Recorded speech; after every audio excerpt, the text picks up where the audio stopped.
محمود صاحب، آپ کو کیا لگتا ہے، جیسے کیپٹن ریٹائرڈ صفدر نے یہ کہا کہ نون لیگ کی حکومت نہیں ہے، صرف پی ڈی ایم کی حکومت ہے، تو اب ملک کے سیاسی اور معاشی جو استحکام نہیں برقرار رہ پا رہا، جو کنفیوژن کا اس وقت ہم دیکھ رہے ہیں کہ شکار ہیں، جو افراتفری پھیلی ہوئی ہے ہر طرف، کیا واقعی پی ڈی ایم کو ہی ہم قصوروار ٹھہرا سکتے ہیں یا پھر یہ ہونا ہی تھا؟ یہ تو نواز شریف کی فیملی سے ایک معصوم سی آواز آپ سمجھ سکتے ہیں کہ نہیں یہ تو پی ڈی ایم کی گورنمنٹ ہے، یہ ہماری حکومت نہیں ہے. It's not like that. پورا ملک سمجھتا ہے کہ یہ حکومت جو ہے وہ نون لیگ کی ہے، اور ایون کہنے کو تو ہم انٹرم گورنمنٹ جو پنجاب کے اندر ہے اس کو بھی آپ کہہ سکتے ہیں کہ نہیں اس انٹرم گورنمنٹ ہے، اس نے الیکشن کرانے. بٹ یہ تو آپ یہ سمجھ لیں کہ نون سے بھی چند قدم آگے، اور جو نیریٹو نون کا ہے اس کو وہ 200% انشور کر رہے ہیں. سو ورچولی وی کین سے کہ ہاں جی basically it is the Noon League. P D M والے جو ہے نا، جو ان کے ساتھ کی باقی پولیٹیکل پارٹیز ہیں، اسپیشلی پیپلز پارٹی کی اگر آپ بات کریں، یہ سارے بلنڈرز تو ایکچولی جو پی ٹی آئی کے چیئرمین ہیں یہ ان کے ہیں، and that is the reason کہ آج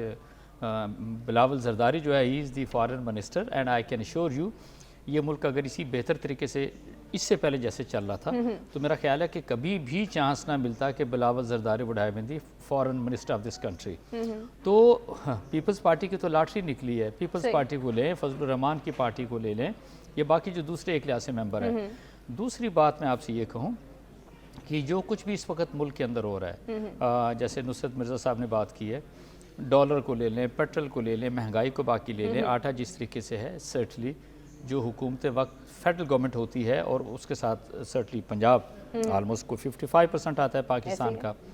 تو ذمہ داری تو ایک لحاظ سے ان کی ہے. سو وی کانٹ سے کہ نہیں جی یہ ان کی ذمہ داری نہیں ہے، یہ ساری پی ڈی ایم کی. No not at all. It is basically جیسے آپ کہہ رہے تھے کہ یہ نون لیگ میں سے ایک معصومانہ سی ہاں، آواز آئی ہے، معصومانہ کہ وہ ایسے ایک معصومانہ سوال میں بھی کرنا چاہ رہی ہوں. آنے والے وقت میں بھی یہی حالات نظر آ رہے ہیں کہ مخلوط حکومت ہی ہوگی ملک میں. دیکھیں نا، پہلی بات تو یہ بھی بڑا انفارچونیٹ ہے آپ سے کہ آپ دیکھیں ہم اپنے ملک کو، ہمارا ڈو یو تھنک کہ اس سارے ماحول کے اندر پورے ملک میں کوئی ایک شخصیت آپ کو ایسی نظر آتی ہے کہ آپ کہیں نہیں یار میں ان سب کو ایک... میرا سوال ہی یہی تھا کہ پھر کیا وزیر اعظم نون لیگ میں سے ہوگا یا کسی اور کو چانس دیا جائے گا؟ میرا خیال ہے کہ اگر نون لیگ کو یا پیپلز پارٹی دونوں کو تھوڑا سا اسٹڈی کر لیا جائے، اور جس طریقے سے ان کا طرز حکمرانی رہا ہے 8 سے لے کے 18 تک، 88 سے لے کے 99 تک، 72 سے لے کے پھر 77 تک بھی، اور پھر 81 سے لے کے 85 تک جب نواز شریف وزدی پہلے وہ وزیر خزانہ تھے پنجاب کے، پھر وہ چیف منسٹر رہے ہیں. تو انفارچونیٹلی انہوں نے جس طریقے سے ملک کو رول کیا نا، تو کوئی انہوں نے اچھی بنیاد نہیں ڈالی ملک کی. میں آپ سے کہوں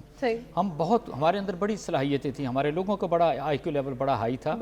اور اگر ان کے اندر تھوڑی بہت سمجھ بوجھ ہوتی اور وہ اپنے یعنی کہتے ہیں نا پرسنل انٹرسٹ سے، پارٹی انٹرسٹ سے ہٹ کے تھوڑا سا ملک کا سوچتے تو situation would have been totally different. اور اب دیکھیں نا، ہم بات کرتے ہیں 23-24 کروڑ کی ہماری آبادی ہے،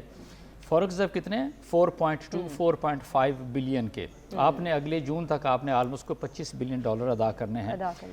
جو منتیں کی ہیں میرا خیال ہے کہ اس گورنمنٹ نے آئی ایم ایف کی، اور اس کے ساتھ انہوں نے آئی ایم ایف کی ساری شرائط کو تسلیم کیا، اور اس کے باوجود بھی ان کا جو وہ 6 بلین کا پیکج تھا وہ انہوں نے کمپلیٹ کر کے نہیں دیا. سرٹلی وہ 30 جون کو اوور ہو رہا ہے. اینڈ ناؤ سے کہ جی جو اب ہم اس کے بعد ان کے ساتھ we are going to negotiate with them. So ایک چیز تو بڑی کلیئر ہے کہ نون لیگ کہہ لیں یا پی ڈی ایم کہہ لیں، یہ بغیر کسی پلاننگ کے آئے، and they took over the government, and the only aim was کہ انہوں نے اپنے کیسز کو کلیئر کرنا تھا، نیب کو انہوں نے ٹروتھ لیس کرنا تھا. اور آج دیکھیں نا ان 13-14 مہینوں کے اندر کوئی ایک قانون سازی ایسی ہوتی ہوئی دیکھی ہے، کوئی ایسی ڈسکشن دیکھی ہے ان کی جو عوام کے لیے ہو؟